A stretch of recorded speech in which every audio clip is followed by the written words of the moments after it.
नमस्कार. मी नीलाक्षी काळे सालके. मातृगंधच्या सणांच्या गोष्टीत आपण ऐकणार आहोत बुद्ध पौर्णिमा. इसवी सन पूर्व 563 मध्ये नेपाळमध्ये कपिलवस्तूच्या जवळ लुंबिनी येथे राजा शुद्धोदन आणि राणी मायावती यांना मुलगा झाला. त्यांनी त्याचे नाव सिद्धार्थ उर्फ गौतम ठेवले. तो विजयादशमीचा शुभ दिवस होता. आपला मुलगा चक्रवर्ती राजा व्हावा अशी शुद्धोदन राजाची इच्छा होती. त्याने राजज्योतिषाला बोलावून सिद्धार्थाची कुंडली मांडली.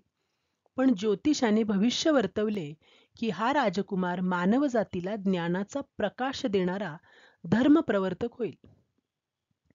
हे भविष्य खोटे ठरावे म्हणून राजा शुद्धोदनाने एक सुंदर महाल बांधला.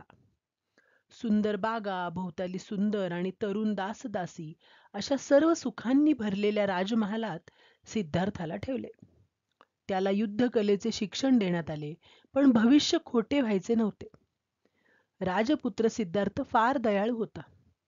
इतरांप्रमाणे हौसेपोटी शिकार करून प्राण्यांचा जीव घेणे त्याला आवडत नसे. एकदा त्याचा भाऊ देवव्रत याने एका पक्षाला बाण मारला. जखमी झालेल्या त्या पक्षाचा जीव सिद्धार्थाने वाचवला. देवव्रत जेव्हा आपला पक्षी परत मागू लागला तेव्हा सिद्धार्थाने उत्तर दिले, मी पक्षी देणार नाही. मारणाऱ्यापेक्षा जीव वाचवणाऱ्याचा हक्क जास्त मोठा असतो. एकदा सिद्धार्थाने असे पाहिले की एक साप मुंग्या खात होता. तेवढ्यात एक घार येऊन त्या सापाला घेऊन उडाली, पण साप खाणार तेवढ्यात तिला एका शिकाऱ्याचा बाण लागला. हे दृश्य पाहून सिद्धार्थ फार अस्वस्थ झाला. जीवनाबद्दल विचार करू लागला. सिद्धार्थ मोठा झाला तेव्हा राजाने त्याचे यशोधरा नावाच्या सुंदर मुलीशी लग्न करून दिले. त्याला राहुल नावाचा एक सुंदर मुलगाही झाला. एक दिवस फिरत असताना सिद्धार्थला रस्त्यात बसलेला एक माणूस दिसला. तो भयंकर रोगाने गांजलेला होता. त्यानंतर एका वृद्ध माणसाचे दर्शन झाले आणि शेवटी एक अंत्ययात्रा त्याला पाहायला मिळाली.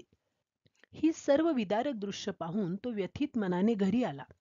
रोग, म्हातारपण आणि मृत्यू हे कोणालाही टाळता येत नाही याची त्याला जाणीव झाली आणि मग जीवनाचे ज्ञान करून घेण्यासाठी तो सर्वसंग परित्याग करून एके दिवशी गुपचूप वनात निघून गेला. प्रथम त्याने एक गुरु करून त्यांच्याकडून मनोनिग्रह शिकून घेतला, पण त्याचे समाधान झाले नाही. त्यानंतर त्याने 7 वर्षे खडतर तपश्चर्या केली, पण शरीराला इतके कष्ट देऊन सुद्धा खरे ज्ञान मिळाले नाही. तेव्हा त्याने तो मार्ग सोडला. नंतर तो एक दिवस समाधी लावून बसला असता त्याला ज्ञान प्राप्त झाले. लोक आता त्याला गौतम बुद्ध म्हणू लागले. बुद्ध म्हणजे ज्याला ज्ञान प्राप्त झालं आहे असा. गौतम बुद्धाने ठरवले की आपल्याला मिळालेले ज्ञान लोकांना सांगायचे. दुःखापासून मुक्ती मिळवण्याचा मार्ग त्याने जगाला शिकवला. हाच बौद्ध धर्म. त्याने आपला पहिला उपदेश 5 भिक्षूंना केला व ते त्याचे पहिले शिष्य बनले. बुद्धाने आपल्या शिष्यांना मध्यम मार्ग शिकवला. संसारात पुरते बुडून जाणे हे एक टोक आणि दूर जंगलात जाऊन तपश्चर्या करणे हे दुसरे टोक. हे दोन्ही मार्ग टाळून 4 सत्य समजून घेणे व अष्टांग मार्गाने चालणे हा मध्यम मार्ग. बुद्धाला समजले की माणसाच्या जीवनातले दुःख हे वासनेपासून, तृष्णेपासून निर्माण होते. ही वासना जर जिंकली तर दुःखांचे मूळच नाहीसे होईल. तेव्हा माणसाने समजून घेण्याची 4 सत्ये अशी आहेत. 1. संसार दुःखमय आहे. 2. या दुःखाचे मूळ आहे तृष्णा. 3. तृष्णा जिंकली तर दुःख नाहीसे होईल. 4. तृष्णा जिंकण्याचा मार्ग म्हणजे अष्टांग मार्ग. जीवनाचे योग्य ज्ञान, सत्कृत्य करण्याचा निश्चय, मृदू बोलणे, चांगले आचरण, चरितार्थाचे योग्य असे प्रामाणिक साधन, प्रयत्न, योग्य विचार व मनाची शांती ढळू न देणे हा तो अष्टांग मार्ग आहे. गौतम बुद्धाने 45 वर्षे धर्मप्रसार केला व 80व्या वर्षी त्याचे निधन झाले. बुद्धाला ज्या दिवशी ज्ञान प्राप्त झाले तो वैशाख पौर्णिमेचा दिवस बुद्ध पौर्णिमा म्हणून साजरा केला जातो. आज भारताखेरीज जगातल्या अनेक देशात बौद्ध धर्माचे उपासक आहेत. सारनाथ येथे ज्या ठिकाणी गौतम बुद्धाने लोकांना पहिला उपदेश केला ते स्थान बौद्ध धर्मीय पवित्र मानतात.